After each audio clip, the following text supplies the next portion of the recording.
Boa noite a todos. Então, hoje é a nossa última aula de gestão da manutenção. A aula que vem vai ser a nossa prova, né, na segunda-feira que vem, e na outra, acho que dia 7, se não me engano, será substitutiva para quem precisar. Então, a nossa prova vai valer 5 pontos, porque 2 é do projeto integrador e 3 pontos do trabalho sobre as técnicas de manutenção preditivas que vocês fizeram ali pelo Meet.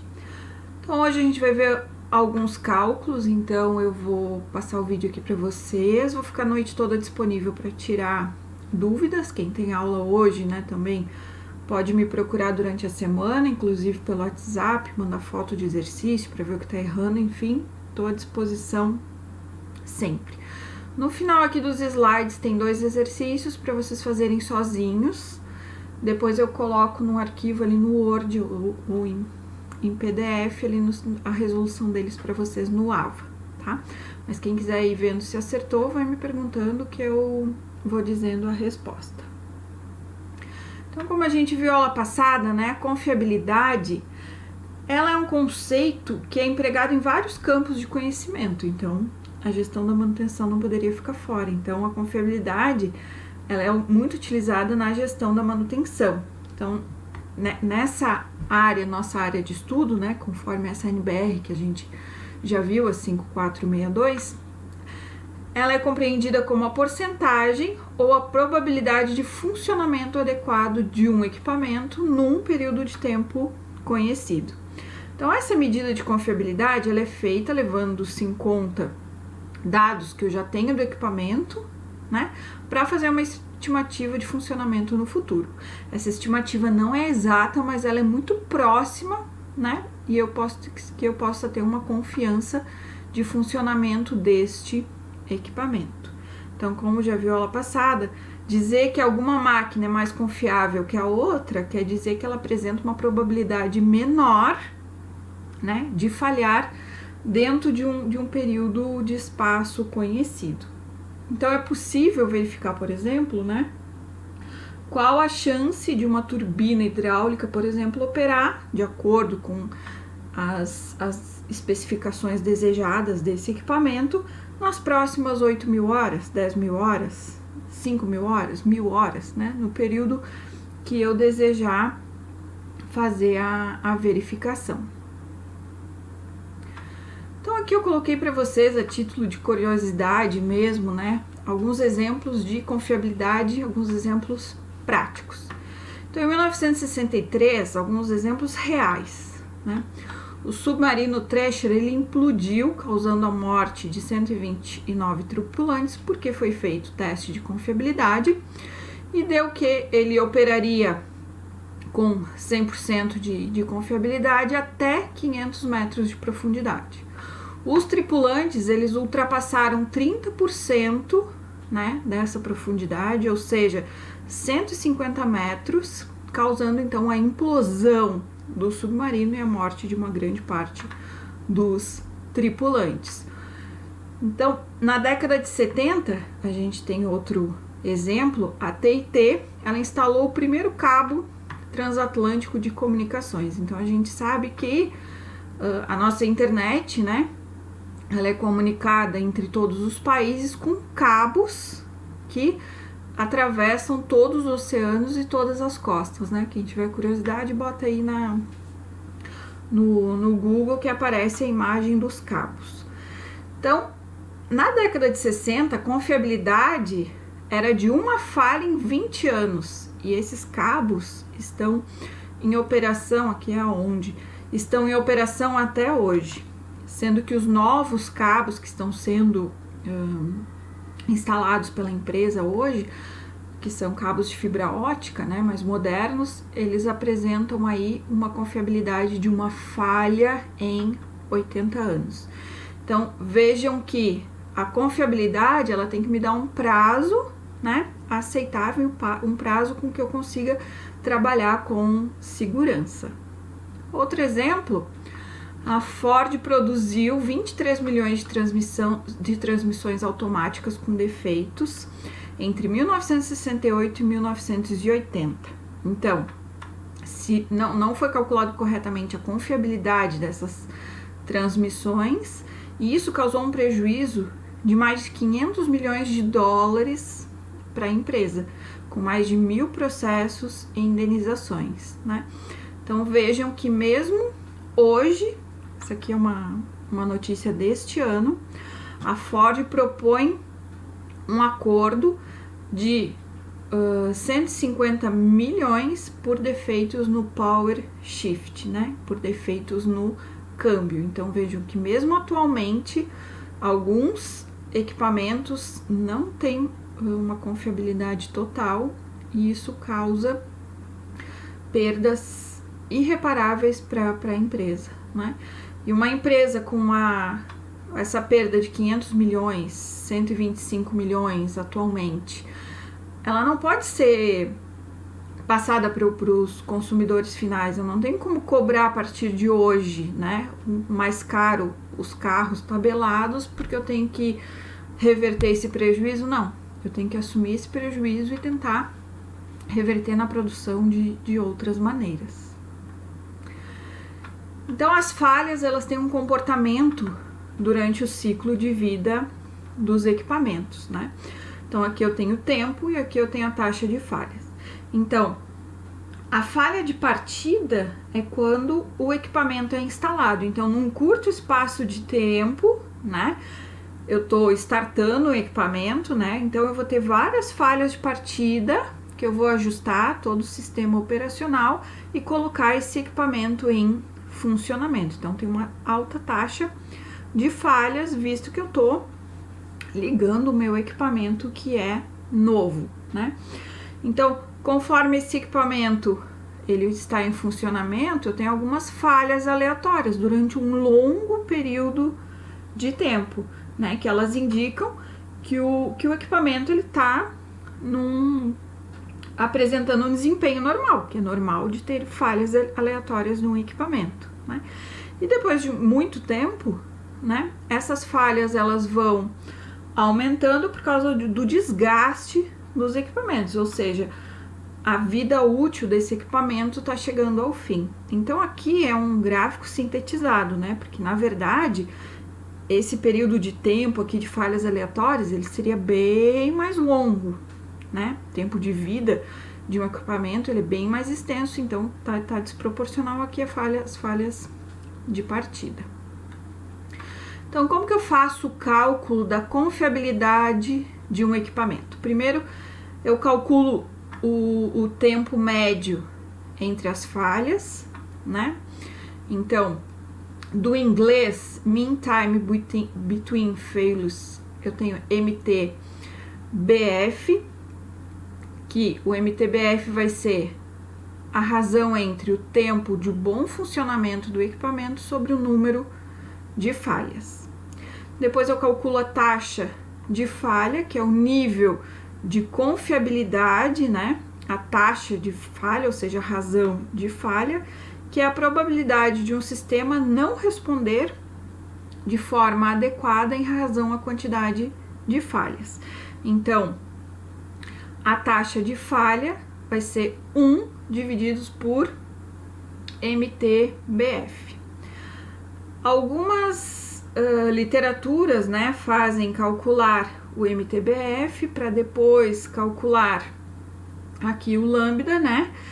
Mas como aqui é uma razão 1 sobre MTBF, é a mesma coisa que essa fórmula invertida, né? Porque é 1 sobre tempo de bom funcionamento sobre o número de falhas. Então, inverte, é a mesma coisa dizer que a taxa de falha, então, vai ser o número de falhas sobre o tempo em que o equipamento esteve em bom funcionamento. Então, depois se calcula, então, a confiabilidade. Do inglês também, na literatura, se encontra o símbolo R, né? Então, é a probabilidade do sistema não responder de forma adequada, como a gente viu, onde é a confiabilidade em função do tempo, né? Então, aqui é um tempo de projeção, eu quero saber a confiabilidade em 5 anos, eu quero saber a confiabilidade em 1.000 horas, 5.000 horas, 1 ano, tá? 3 meses.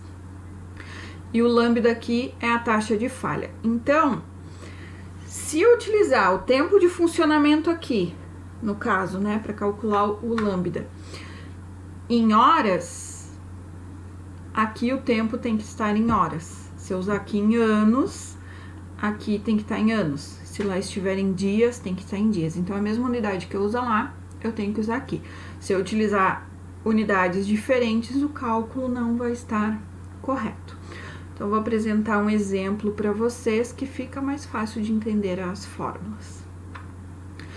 Então, eu tenho aqui qual a confiabilidade de não haver falha em uma caldeira nos próximos 60 dias, sabendo que em um ano houve 3 paradas para manutenção corretiva. Então, o meu T, né, o meu tempo de projeção, o meu tempo em estudo, são os 60 dias futuros, né? E o período em que o equipamento funcionou, o período que eu estou analisando, é um ano. E neste um ano houveram 3 falhas. Então, para calcular a taxa de falhas, eu tenho o número de falhas sobre o tempo de bom funcionamento. 3 paradas sobre um ano, que deu essa taxa de 0,0081. Para calcular, então, a confiabilidade no tempo de estudo, que é 60 dias, então veja que eu troquei um ano para 365 dias, ok? Se eu botar um aqui, vai dar totalmente errado. Então, é exponencial na menos, não pode esquecer de colocar o menos, tá? Então, às vezes na calculadora, calculou lambda, multiplicou pelo tempo, às vezes automaticamente a gente esquece de botar o menos, mas se não colocar vai dar erro. Lambda que eu calculei, vezes o tempo de projeção, 60 dias, né? Que me deu uma confiabilidade de 0,61, que é a mesma coisa dizer que é 61,07%. Ou seja, a confiabilidade desta caldeira é de 61,07, na verdade, por cento. Ou seja, a probabilidade dela funcionar em perfeito estado nos próximos 60 dias é de 61,07%. Então, é uma taxa, né, de confiabilidade baixa.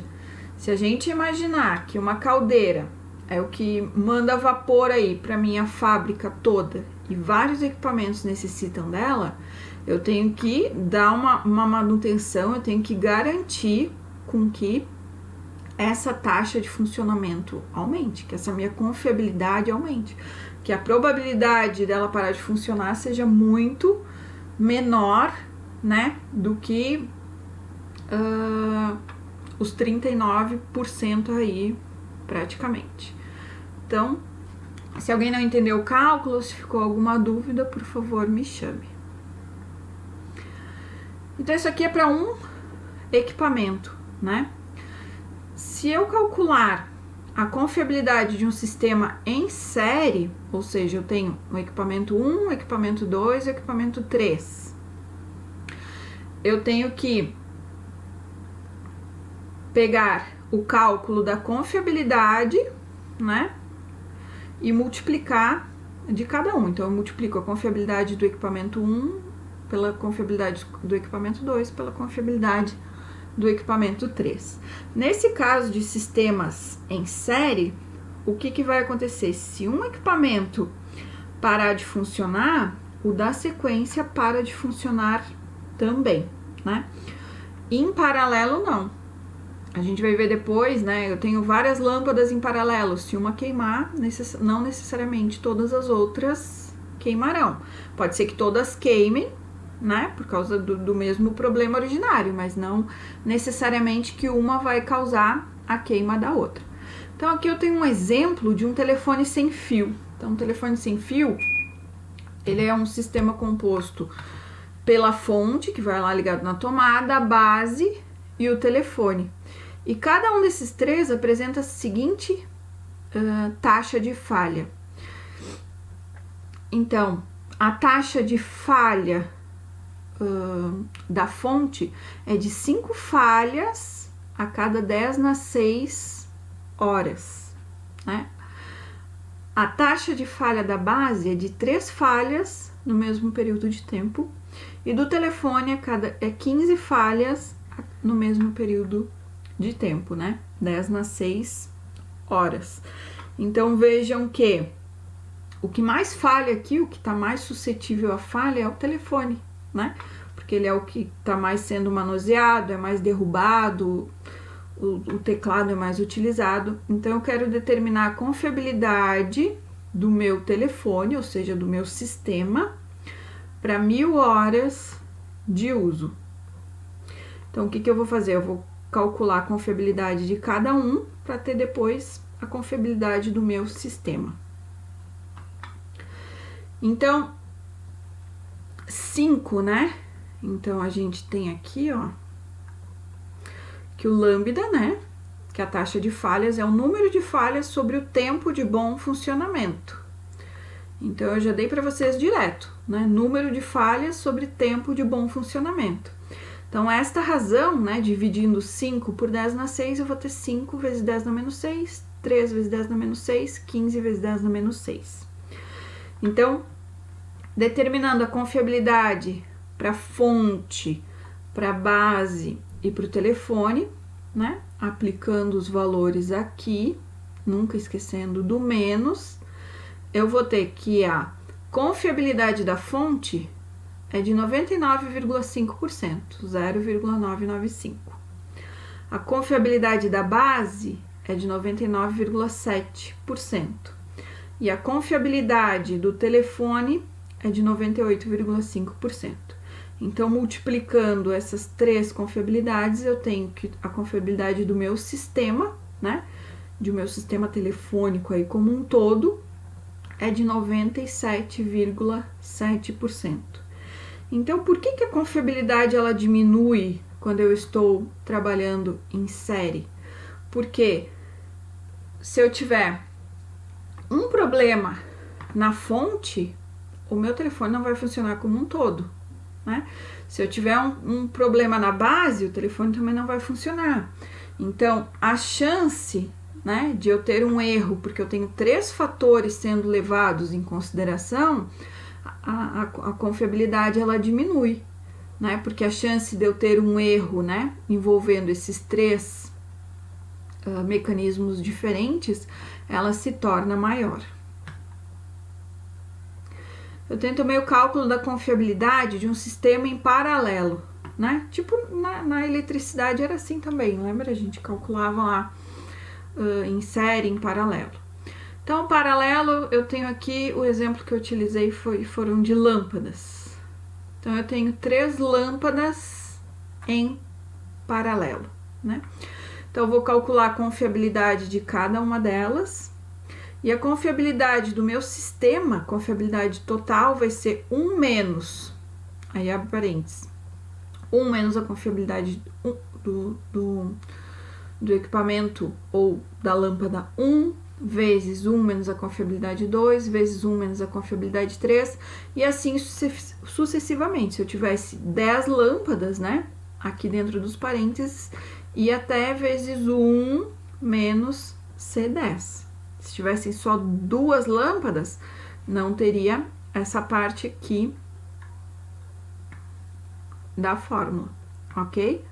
O mesmo para cá, né? Eu posso ter 2 bombas em série, eu posso ter 10 bombas em série, né? Então, eu posso ter 10 equipamentos ligados em série, onde um depende do outro, ok? Não é limitado essa quantidade que eu botei nas ilustrações. Então, aqui, ó, é paralelo, eu tenho que arrumar. Então, cálculo de confiabilidade de um sistema em paralelo, tá errado aqui. Então, nós temos 3 lâmpadas iguais de LED ligadas em paralelo. Então, como que vocês vão saber se o sistema no cálculo é em série ou paralelo? Eu vou ter que dizer, ou vou ter que botar um desenho, vou ter que dar um indicativo de que o sistema, dizer para vocês se é em série ou paralelo. Então, sabemos que a vida útil de uma lâmpada de LED é de 50 mil horas, né? Ela funciona durante aí 50 mil horas, determine a confiabilidade para 1.500 horas de uso. E eu tenho que a taxa de falha de uma lâmpada de LED, então, é uma falha a cada 50 mil horas. 1 dividido por 50 mil vai dar uma taxa de falha de 2 vezes 10 na menos 5. Então, a confiabilidade para uma lâmpada de LED, né, em 1.500 horas de uso, que é o meu tempo agora de estudo, vai ser 0,97044, 97,04% de confiabilidade de uma lâmpada. Só que eu tenho 3 lâmpadas em paralelo, certo? Então, aqui no cálculo, ó, eu vou botar 1 menos a confiabilidade da lâmpada de LED 1, vezes 1 menos a confiabilidade da lâmpada de LED 2 e depois da lâmpada de LED 3. Como eu disse que elas são iguais, a confiabilidade delas é a mesma, tá?